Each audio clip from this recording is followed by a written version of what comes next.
Good morning and welcome to Making Peace with Money with your host, Laurie Lamantia, professor, CPO, and prosperity coach. Get ready to master your life and your money, not the other way around. Now, here is your host, Laurie Lamantia. Good morning and welcome to our show today where we're going to be talking about overcoming lack. And the reason why we're coming and talking about this is because sometimes we think that there's only that lack is just about money. And really a consciousness of lack is a reflection of a lack of love, lack of confidence, lack of trust, and so many other places that we feel that lackfulness. And as we learn to clear those obstacles, the energy that's locked up in that lack consciousness can rise into the heart and create an expanded sense of compassion and trust. And then that energy can flow and fill our sense of being and allow us to really access the energy for our life purpose. And Lydia Vandenbroek has graciously agreed to be on the show today to help walk us through the process of understanding where our lack stems from and also how to clear it. She works with the chakra energy system, and she'll talk to us about how that energy system within the body can be cleared and utilized and mindfully worked with to show us where our lack is stemming from and also how to get that energy back and free it up. Lydia is a PhD, and she brings a lifetime of dedication and education and experience to her work as a skilled and intuitive spiritual teacher and healer. And Lydia has developed this energy mastery process, which helps guide individuals to transform old patterns of negativity and energy drains into energy gains. And I just love that, transforming energy drains into energy gains. And that creative power and unlimited possibilities that comes from those energy gains. She offers guidance and reflections to help her people master spiritual consciousness and everyday living. And her phone number, through the show, if you want to contact her after the show, the number is 630-792-9020. And she has her own website, which is www.lydiavandenbroek.com. So, Lydia, thank you so much for joining us on the show today. I really appreciate your time and for you being here. You're welcome, Laurie. So how about we dive right in and say, tell me what your definition of lack consciousness is. Yes, actually, Laurie, you're doing such a great job. You know, I could not have said it better from your introduction here. Lack consciousness is essentially any area in our lives where we feel a sense of, I like to call it not enoughness. You know, right. Not enoughness does not just relate to money. In fact, interestingly enough, I do have some wealthy people working with me over the years, and the abundance of money, sometimes they have inherited funds or sometimes they just really have a really good job. Somehow having enough money does not remedy this feeling of lack within their body, within their lives, and within their experience. And I find that really, really interesting. So, I do too. I don't mean to cut you off, but I teach school at DePaul, and last night we were talking about the Enron story, and we were talking about how these executives and big companies just keep trying to make more money, and they just want more for the sake of more. And it's almost like it feels like they're filling this empty void, this big black hole of not enoughness. And no matter how much money, how much power, how much whatever you pour in, it's just not enough. And I agree. I just find that fascinating and I don't know, is it because we haven't given any thought to enoughness, or is it just that we've never given ourselves permission to feel filled or fulfilled to the point that we don't need more? Very, very interesting. Laurie, here is my perception on it. You know, we are living in a very, very interesting period on Earth where the transformation of consciousness has become totally inevitable. In fact, everybody is transforming their consciousness, and this is why there's so much havoc everywhere, because our darkness needs to be released. By darkness, I mean literally the areas of our lives that do not work well. And lack consciousness or not enoughness is at the level of the ego.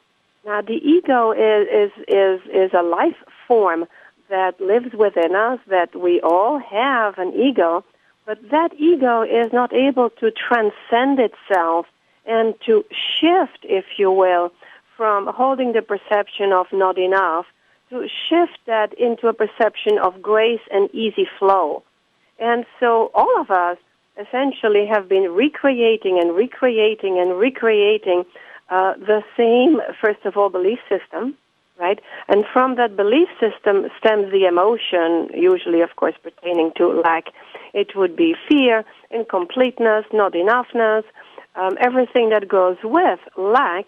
And in the physical sense, when we live for prolonged period of time and when we have inherited genetically our parents' not enoughness, literally belief system within our cellular structure, we have just kept recreating the same drama and the same story. And this is what needs to be changed because it is essentially a lie. When you say, when you were talking about that, I was wondering, do you kind of equate the ego with the part of ourselves that's agreeing to scarcity, the part of ourselves that somehow has, sees the need for survival of the fittest, kind of the primal part of us? And then there's the other part of us that comes from a prosperous place, our soul, and it knows only abundance. And the two haven't necessarily had the opportunity to have the conversation where our soul can say, hey, ego, don't worry about it. Everything's just fine. All is well. I mean, are you saying that that's what the transformation is, that the ego is starting to have the conversation with the higher self? Well, the ego cannot even have a conversation, Laurie. That's why on the intellectual level, nothing can change. I can assure you and reassure you that there is enough, but that may appease a person for a moment, and then the person will say, but, I lost this much in the stock market. So the ego and the soul cannot converse, because the ego essentially is on automatic. It just keeps doing what it's always done. But you're absolutely correct. The soul is literally becoming infused, or rather our body and our egos are becoming infused with the soul energy, with grace, with light, with well-being. And that is literally, if you look at the word transformation, okay, we are changing form. And so therefore our consciousness is being refined. It is stepping up its vibration. The soul energy is literally streaming through our being as we are welcoming and awakening to it. And why is this happening? I mean, I guess the question that most people would probably ask is, well, why now? Why this? Why would this transfer? What I'm almost hearing is this is a process that we're not choosing. It's happening to us. Correct. This is a natural evolution, Laurie, on the planet where we are collectively making that shift from, as you say, survival of the fittest to more of a connectedness paradigm. The new paradigm is about connectivity. The new paradigm is about openness and expanding. And there must be 1,000 reasons as to why this appears to be, depending if you're looking in biblical terms or if you're looking at energetic terms. I cannot tell you exactly why, apart from knowing that this is a natural progression. If you're looking at the evolution of the human condition, there have been certain times, pivotal times, where the consciousness has shifted from from various stages. And so this appears to be that we are now going beyond the ego, literally beyond the ego, into a paradigm of connectivity. Anything that we need to do, quote unquote, to overcome lack? That you need to do, quote unquote, to overcome lack. Certainly, because your soul already knows that the sacred virtues of trust, for instance, you see, since we are connected to the universe in totally unseen but very real ways, just ask yourself the question, Laurie, where is my breath coming from? What is this thing called breath? You know, you never have to think, really, where's the next breath coming from? Or, am I going to have enough breath at the end of the month? Right? We just keep on breathing until we expire, and essentially we still keep on breathing in different dimensions.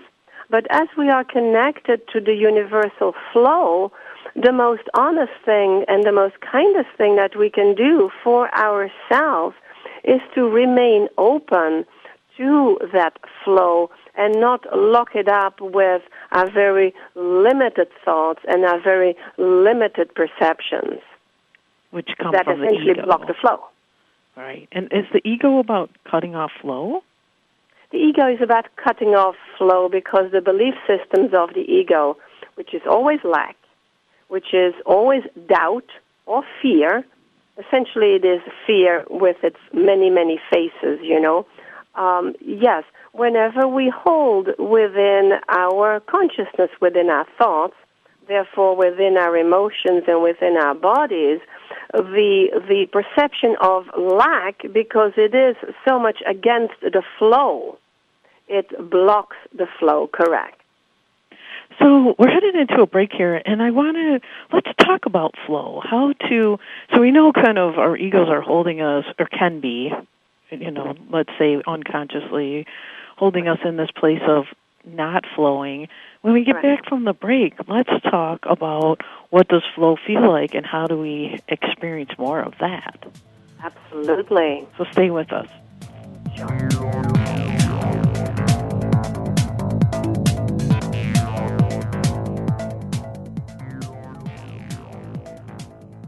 Hi, and welcome back. And we're talking with Lydia Vandenbroek, who is a person who teaches energy mastery processes to help people unlock the old patterns of negativity and energy drains and turn those drains into actual energy gains.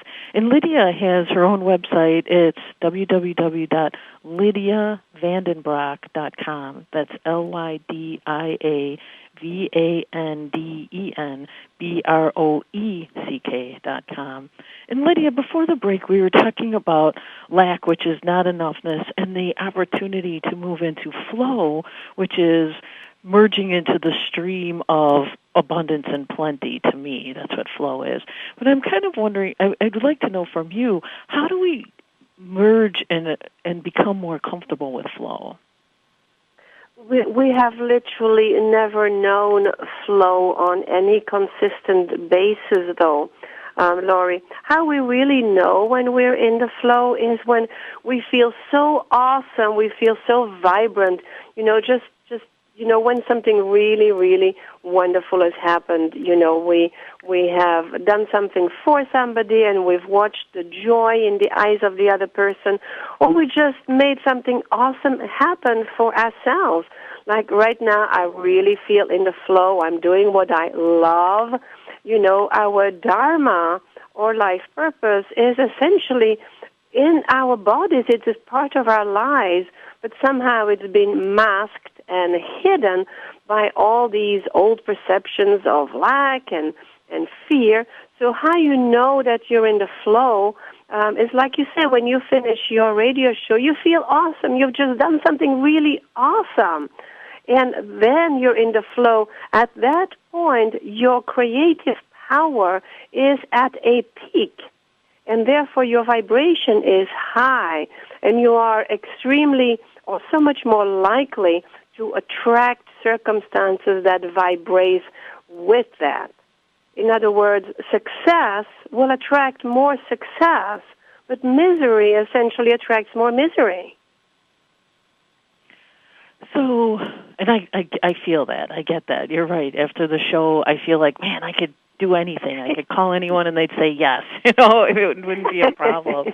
So, one of the things that you do, I think, with the energy mastery process is you walk through the chakra system or the body, the energy systems within the body, and you help move those into a place where flow is more probable. Correct. Well, the flow is already wired within us, Laurie. The flow is part of our nature. Remember what we said before the break. Flow is who you are. You are breathing. You are moving. You are connected to, I call it, source energy. Whatever creative power orchestrates this entire universe, the same power that orchestrates your digestions, your elimination. When we are in the flow, we are fully connected to that awesome source energy that fuels our entire being. When we are really feeling down in the dumps and in darkness, you're still connected to it because you're still alive, but essentially it's a little bit like, well, the sun is shining, but you can't see the sun because of the clouds, Right, and you're so in the basement with all the no windows. Right, but the sun is still there. It's kind of the same thing. Right, yeah, and you can't get your vitamin D if you're not enjoying the sun. Yeah. So how does the energy system or the chakra system work with respect to flow? I would love to share that with you, Laura. There essentially are 7 chakras, part of the human energy system, and each chakra holds a life lesson. Okay?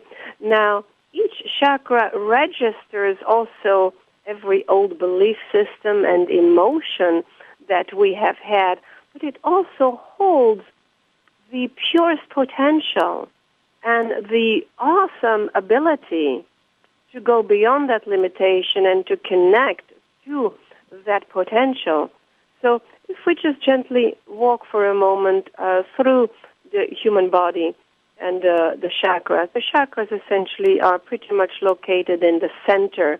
They are non-physical wheels that bring in the energy from the universe, and they step it down into usable energy.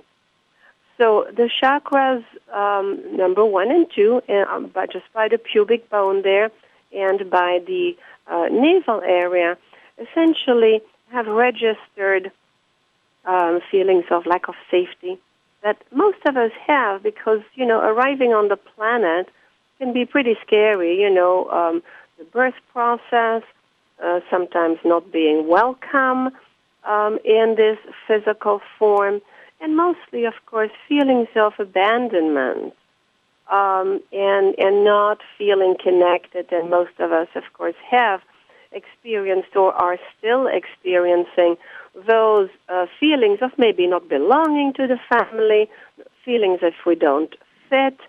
And as we remedy and clear those old feelings, we become more grounded. Literally, the energy is able to ground, and we begin to feel more at peace and literally more grounded. So I'm kind of hearing that the first 2 chakras, the beginning of life, these very formative times when we're not in our conscious mind yet. I mean, we're young, we're babies. In those formative years, before we even are conscious, we might be picking up lack consciousness, and we don't even realize it. Absolutely. The lack consciousness has been on the planet with everybody. That's why we developed, Laurie, those old paradigm thoughts of an eye for an eye and a tooth for a tooth, right? And as Deepak Chopra says, an eye for an eye and a tooth for a tooth makes us all blind and toothless. Right? Yeah.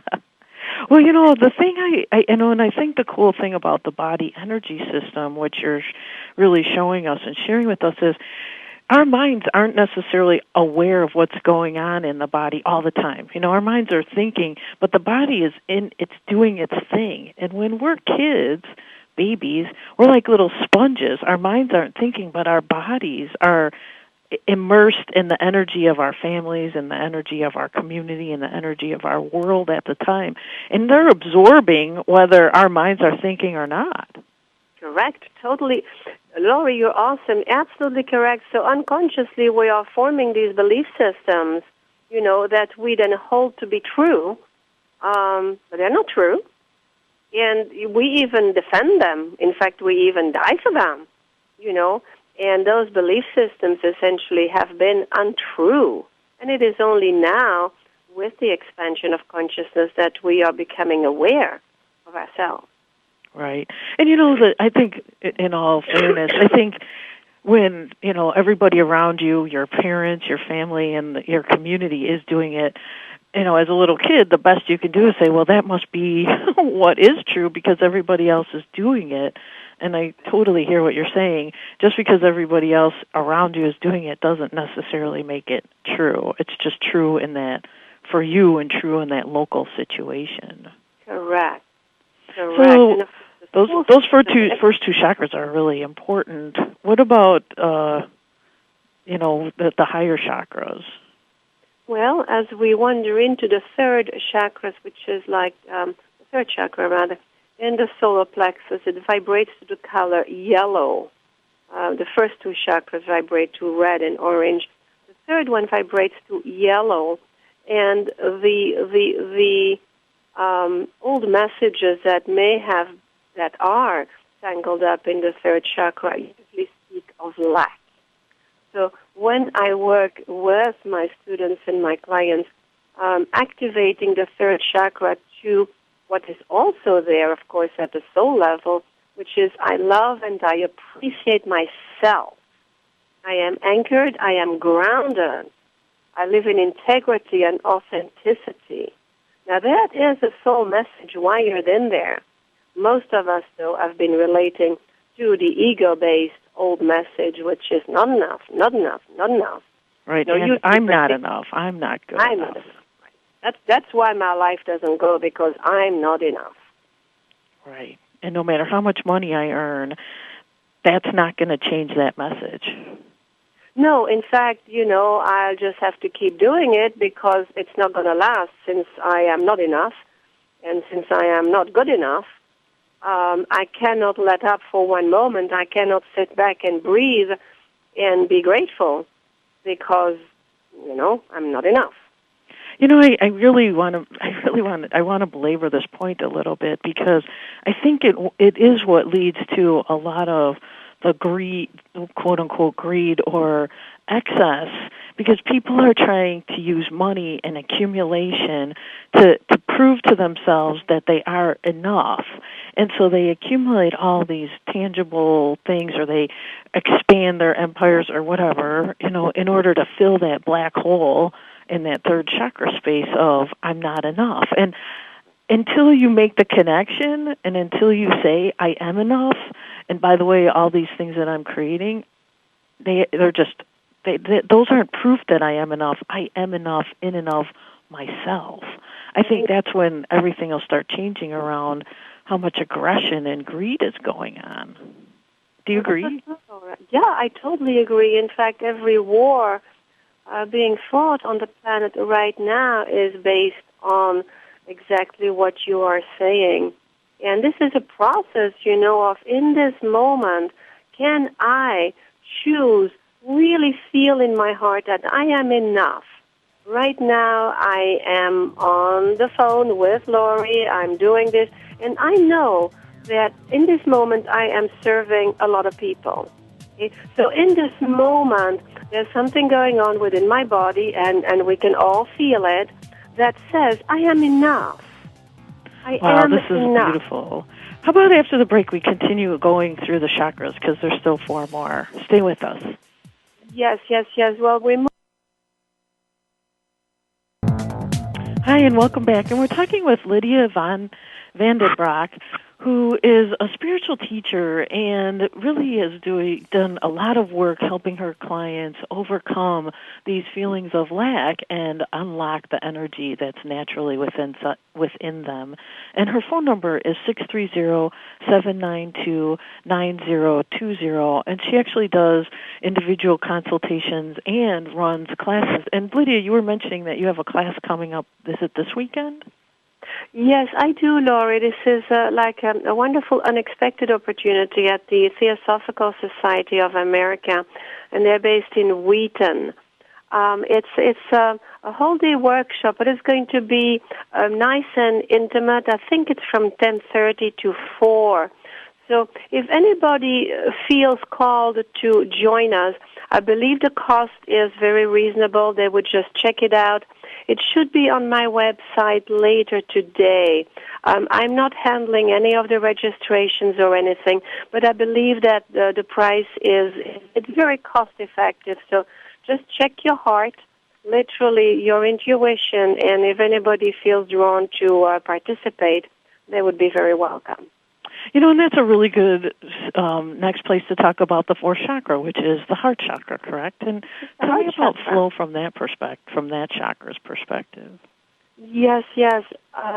Laurie, as the energy rises from the third chakra into the fourth, that is when we really begin to experience the transformation of consciousness. Many people would refer to that passage between the third and the fourth chakra as a dark night of the soul, which is what most of us either are in or have been in and just coming out, where everything in our lives literally is up for review. Everything that hasn't been working needs to be reviewed and cleared. And so the heart chakra is also the heart of compassion in the Buddhist terms. It is the heart of unconditional love, and the heart chakra is also the connection to your source, to the cosmic heart or the sacred heart or whatever you want to call it. And although we don't have as yet permanent residence in the heart, that certainly will be so as we refine our consciousness. So all these power struggles will clear. That is the object. But it is not just like, okay, something that I've done this one time and now I'm living in the heart. Thank God for that kind of thing. It is more like a moment-to-moment opportunity of practicing forgiveness with one person, practicing forgiveness with yourself, opening to love, stretching into a difficult situation, keeping your eyes open, keeping your heart open, and extending yourself unconditionally. If we truly profess to love our partners, then we need to really practice at loving them unconditionally and practicing at accepting who they are. The things they do sometimes are not very loving. So really practicing love and allowing that love energy to vibrate through your entire being.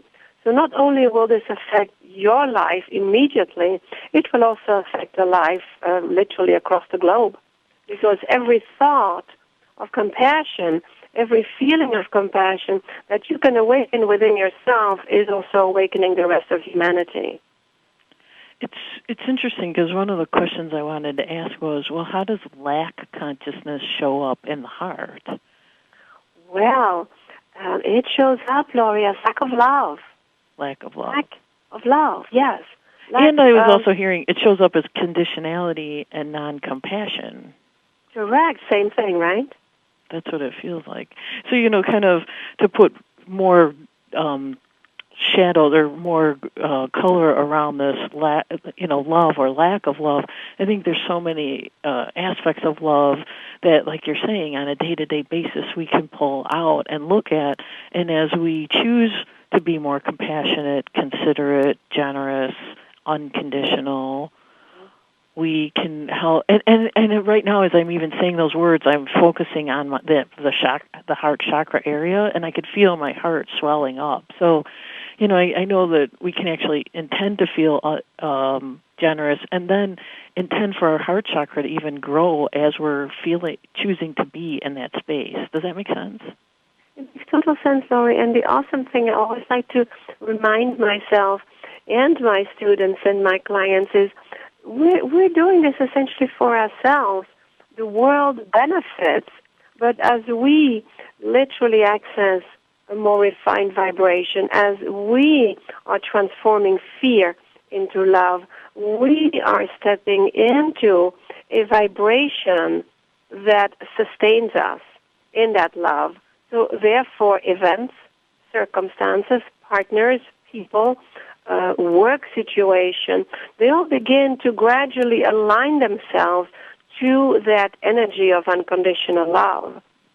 Right. So life begins to change across the board. Right. I can feel that. Well, because it's got to. I mean, because energy is flowing, it flows everywhere freely. And so when you are saying that it does transform the world, I do believe that, because the energy we put out is being sent out on the waves between here and Afghanistan. It doesn't matter. From an energy perspective, there's nowhere it's going to stop. It's going to flow freely around the world, like you said. Correct. So might as well send quality energy out there. I totally feel that. Correct. So let's move up to the fifth chakra.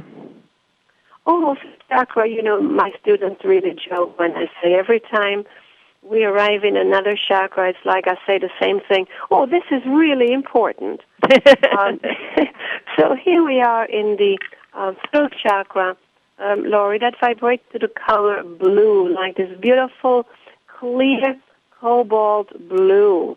And the fifth chakra essentially resonates with the energy of speaking your truth. Okay?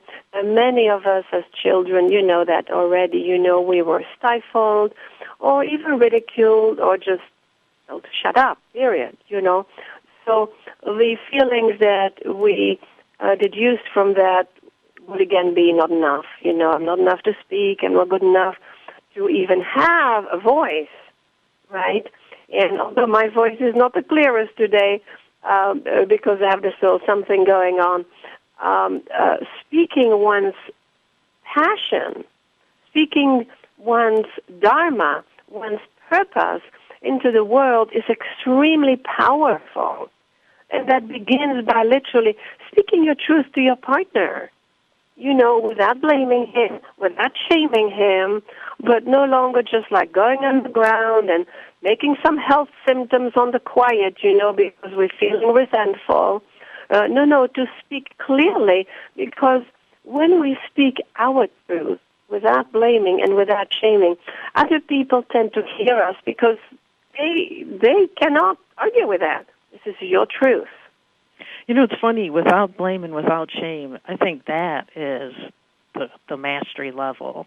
It's one thing to speak your truth, blurt that hurts, but to speak your truth in a way that is not blaming, like it's the other person's fault, or shaming, like if it wasn't for them, you would have the life you've always wanted. That takes tremendous, I feel like courage and also love.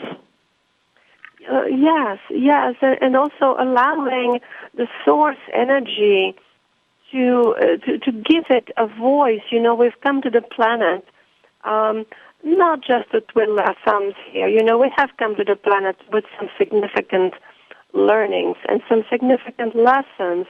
So let us voice our feelings, but own them clearly and don't dump them on another person, because otherwise you're going to go into defensiveness and arguing and, so taking you, Lori, out of your vocabulary, like, well, you never listen to me. Well, I don't, So rather than saying, you never listen to me, we could turn that around and say, I feel somehow I would love clearer communication with you. And the other person is able to say, like, oh, that's what I would like too. Right, exactly. Right. Can we do the sixth chakra really quickly? Because I shouldn't quick it, but can we move to the sixth chakra and how lack shows up in the sixth chakra and what it is? Sure, Laurie. In the sixth chakra, which is in between the eyebrows, and picturing the color indigo, we are essentially having a pulsating third eye. And the more we trust is the key word that is wired in there. To trust that we are wired both for rationality and intuition, trusting that every situation can be approached with a whole brain. Every situation has several elements to it. And if we're just limping along on one hemisphere of the brain, we're not going to be able to see the whole picture. So the sixth chakra is essentially about awakening your intuition, not about prophesizing about the future, which, oh, I can hear the music. Yeah, we're going into a break, so we'll talk a little bit about the sixth chakra and finish up with the seventh after the break. Stay with us. Hi, and we're talking with Lydia Vandenbroek about overcoming lack.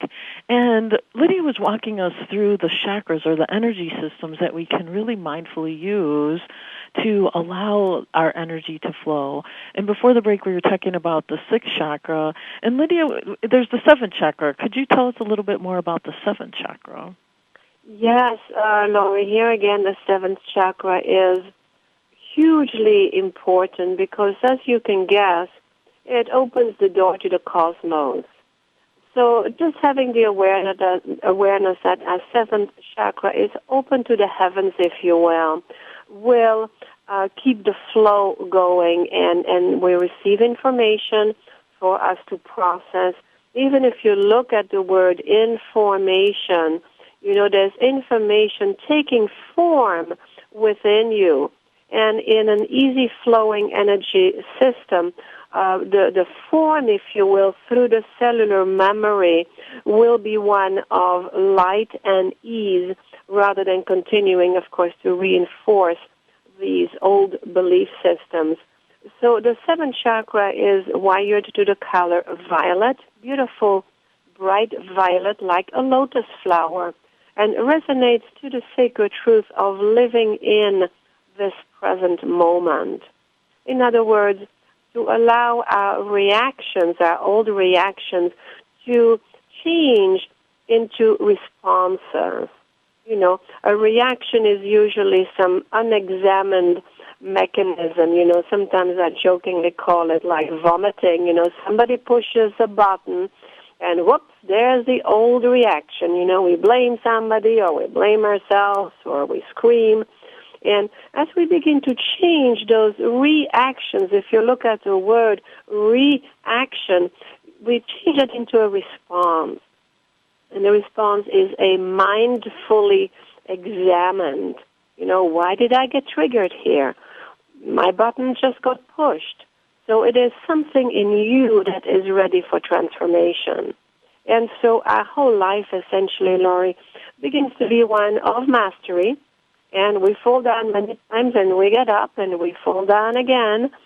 Gradually, though, we create many little points of light within the energy system that elevate the vibration and truly begin to make a difference in our bodies, in our health, in our lives, and in all of our experiences.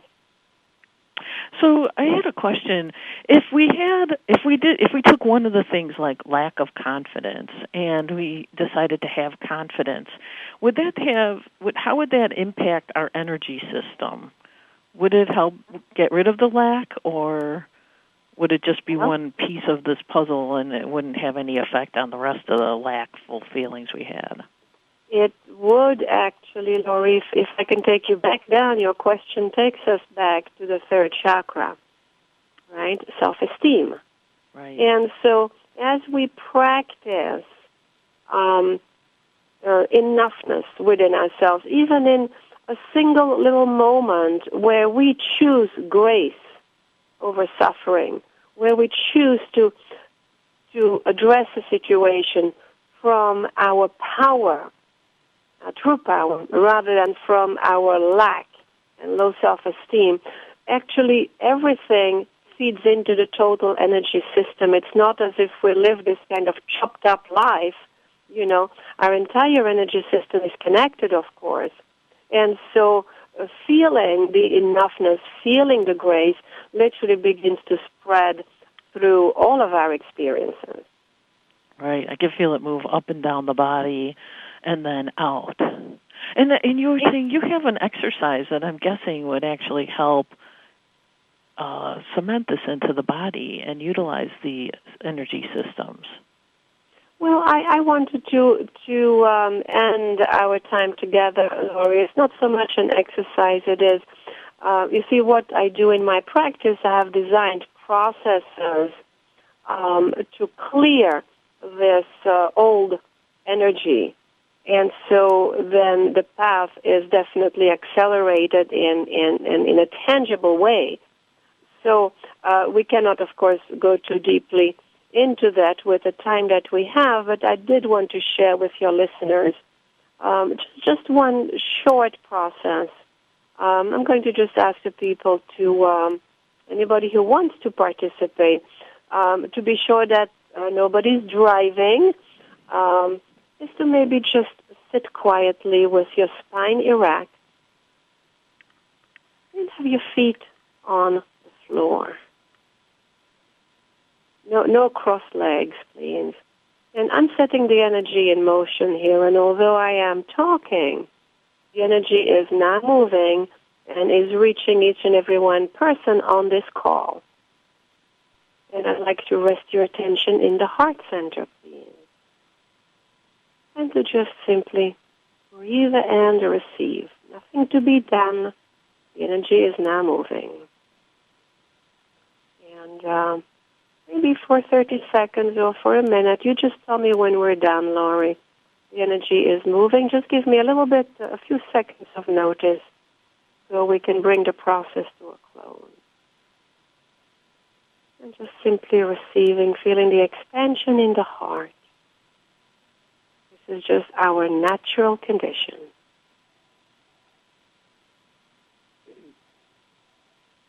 Tuning in to the energy. You can breathe in green, if you will. And feeling the connection to the planet, to the cosmos, and to the sacred. Almost like if you were to put your hand through the middle of the chest, you're reaching into the cosmos and into the sacred. And you're breathing in like you're through a pipeline connected to the cosmos, connected to the sacred, and just simply receiving. And you're still moving, and you are receiving, and so is everybody else.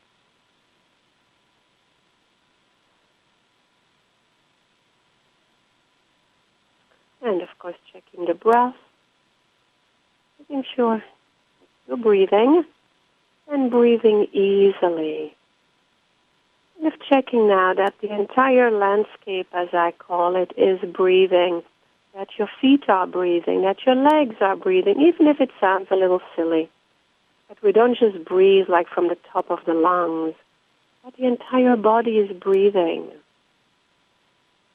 The head is breathing, the heart is breathing, the hips are breathing, the sacred areas are breathing. You're no longer this disconnected breath. You're connected to the cosmos. As the cosmos breathe out, you breathe in. You are breathing in universal power. You're breathing in grace. Grace is your natural state. Grace is what heals.